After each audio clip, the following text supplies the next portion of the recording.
Halo, kami dari kelompok 31 yang beranggotakan. Hai, perkenalkan saya Uwais Nabila, Prodi Agroteknologi Angkatan 2020.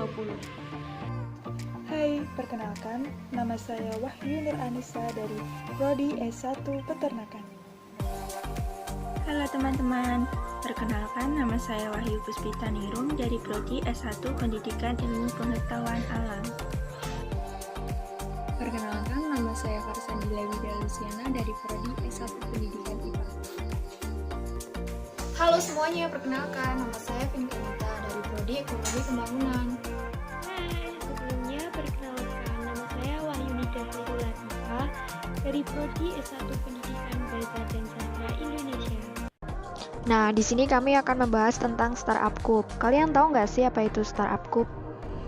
Jadi, Startup Group itu adalah perusahaan rintisan yang mengembangkan produk atau jasa yang inovatif, tervalidasi dan menciptakan nilai dari inovasi yang diciptakan dengan ambisi untuk tumbuh cepat, dengan bisnis model yang scalable dan memberikan dampak yang sangat luas, dengan tata kelola koperasi bekerja.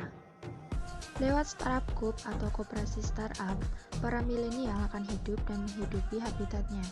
Sebelumnya memang generasi milenial di Indonesia hanya tahu menyoal soal menghamburkan uang saja demi memenuhi tren gaya hidup yang semakin tinggi. Seperti sering belanja barang yang diinginkan walau tidak digunakan, belanja barang mahal, hangout bareng teman, dan sebagainya.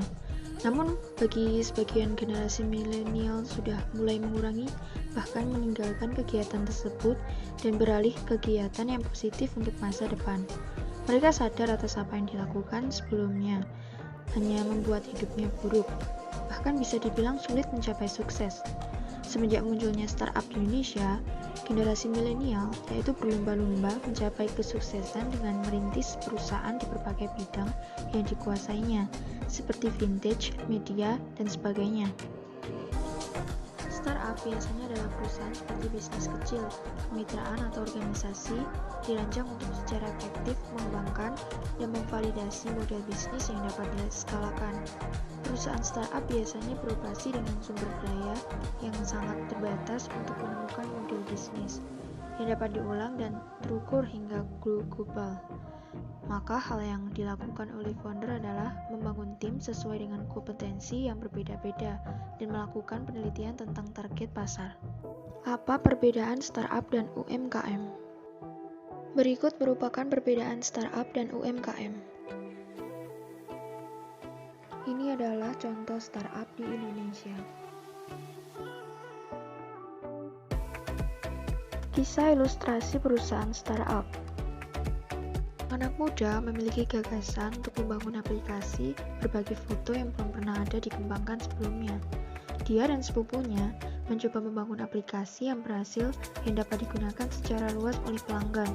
Untuk melakukannya, dia perlu mendapatkan dana dari investor yang mendukung dan percaya pada aplikasinya meskipun belum selesai. Selama proses pembangunan, dia menghadapi banyak ketidakpastian dan tidak pernah bisa yakin tentang kesuksesan produknya. Dua melakukan semuanya dengan cara dia sendiri, karena tidak ada produk persis sama untuk diikuti. Setelah menyelesaikan aplikasi, aplikasinya mengesankan pelanggan dan cepat digunakan oleh pelanggan. Dia dan sepupunya mendapatkan keuntungan besar dari mendapatkan produk barunya. Ini ilustrasi sukses kisah awal dua pria, Kevin dan Mike, membangun aplikasi berbagi foto Instagram hanya dalam 8 minggu dan setelah itu mereka meningkatkan laba dari 0 menjadi $1 miliar dalam 2 tahun. Demikian informasi yang dapat kami sampaikan, semoga bermanfaat ya. Terima kasih.